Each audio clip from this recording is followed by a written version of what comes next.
Unya nakabantay ko daghan ang sige reklamo nga ni mahal ang bugas, apan wa ko nakadungog nga naay nang reklamo nga ni mahal ang shabu.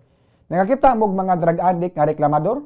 Wala ko nakakita drug addict nga reklamador ang mga sukin ti gaminaw. Daghan ang nireklamo nga mahal ang bugas, apan wala man ko nakadungog nga dunay mireklamo kay mahal ang shabu. Ikaw nga naminaw karon. Ha? Pila naman ka tao ang imong nadunggan nga mireklamo kay mahal ang shabu. Unya nakadungog baka nga dunay mga drug addict nga mireklamo nga mahal kayo ang shabu? Kay kung ako'y pasultion, wala pa ko nakadungog nga dunay drug addict nga mireklamo kay mahal ang sachet sa shabu. Kagamay anang usa ka pakete sa illegal nga drugas, unya tag 200 pesos ang matag usa, apan wala ko nakadungog nga dunay drug addict nga mireklamo sa presyo sa kamahal anang shabu mga sukin ti gaminaw. Ang presyo sa usa ka kilo nga bugas tag 60 pesos ang kilo mga kabumbo. Ang uban 50 pesos kapin ang kilo, depende sa klase sa bugas. Apan ang usa ka kilo nga shabu tag 7 milyon ang kilo mga sukin ti gaminaw. 7 milyon ang kilo sa usa ka kilo nga shabu. Asa may mas mahal? Ang kilo sa bugas o ang kilo sa shabu? Di ba mas mahal gyud ang kilo sa shabu? Apan nga naman nga wala man ko nakadungog og drug addict nga mireklamo sa presyo sa shabu nga mahal kaayo.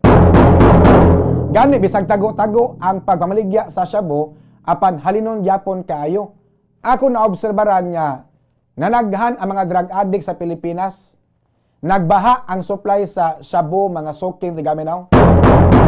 Kung seryoso ang gobyerno sa Pilipinas sa pagsumpo sa illegal nga drogas, ilang pahugtan ang security sa mga pantalan tungod kay anha diha ipaagi ang mga kontrabando mga suking ti gaminaw.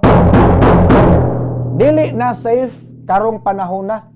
Ang mga drug addict basta mubaba gani ang tama, mubaba gani ang tama sa drug addict, unya wa nay kwarta para follow up og suyop, mangawat, manulis, manglabni, manguot, mamrinda og butang para makakwarta para makapalit og shabu mga suking ti gaminaw.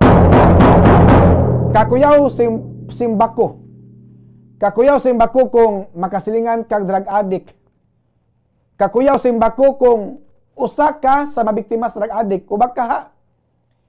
Kanini ang usa sa mga miyembro sa imong pamilya mabiktima sa mga drug addict. Dili lang unta mahitabo nga usa sa mga miyembro sa inyong pamilya ang mabiktima sa pagpanulis, pagpanglugos, pagpatay sa mga drug addict nga mga suspect nga nangabuang na aning shabu mga suking ti gaminaw. Ikaw nga naminaw karon, safe pa ba ang inyong lugar?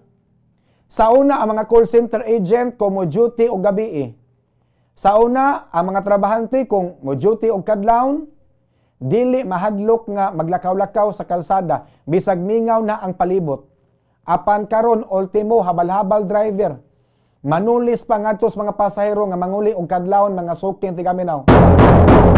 I-assess kuno mga kabumbo ang mga panghitabo karong mga panahon na.